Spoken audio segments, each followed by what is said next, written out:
ইসলামে নাকি সবাইকে ইজ্জত করা হয়, ইসলামে সবাইকে সম্মান দেওয়া হয়।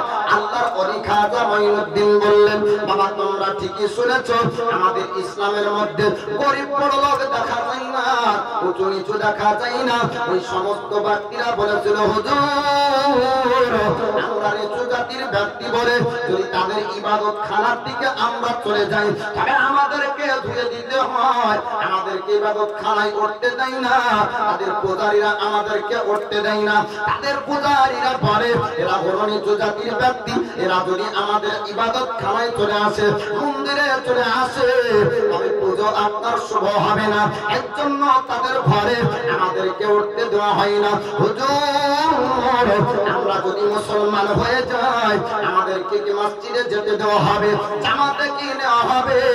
আল্লাহর ওলি খাজা গরিবে নওয়াজ বললেন, বাবা তোমরা শোনো শোনো, ইসলামের মধ্যে যখন তোমরা চলে আসবে, আল্লাহর বান্দার মধ্যে ছোট বড় থাকবে না।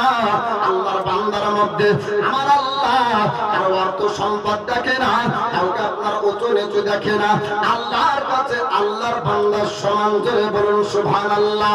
তারা বলল, হুজুর গো আমরা মুসলমান হতে চাই, আমাদেরকে কালেমা পড়ে আপনি মুসলমান বানিয়ে নেন। আল্লাহর ওলি খাজা গরিবে নওয়াজ আজমিরি সান্দারি রহমাতুল্লাহ আলাইহি তাদেরকে কালেমা পড়ে মুসলমান বানালেন। জোরে বলুন সুবহানাল্লাহ।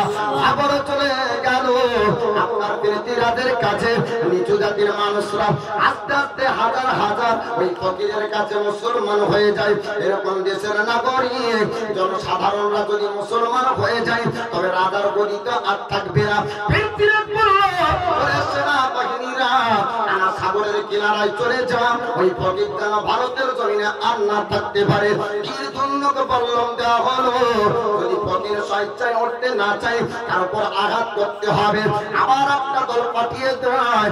আমার আল্লাহ পাক আল্লাহ তাআলা খাজা গরিবে নওয়াজের মধ্যে এত শক্তি পাওয়ার দিয়েছেন যে পুলিশের আপনার পিস্তল কাজ করবে না, সেনাবাহিনীদের বললাম কাজ করবে না, তরবারির ধার আপনার শেষ হয়ে যাবে, ওলিদের এক প্রশ্ন কাটবে না।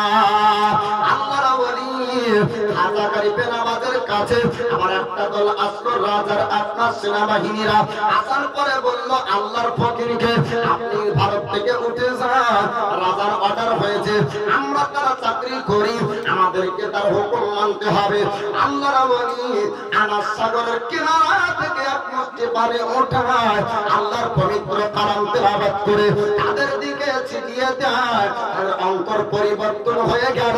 কদমে আসার পরে লুটে পড়ল, কদমে পড়ে তারা বলল, হুজুর আমাদেরকে কালমা পড়ে মুসলমান বানিয়ে নেন, আমরা এতদিন বুঝতে পারিনি, আমরা এতদিন ওলির সাক্ষাৎ পাইনি। হুজুর আপনার কাছে আমরা বায়াত হতে চাই, আপনার কাছে মুরিদ হতে চাই, আমাদেরকে মুরিদ বানিয়ে নেন, আমাদেরকে বাদ করে নেন, আমরাও আপনার কাছে মুসলমান হতে চাই।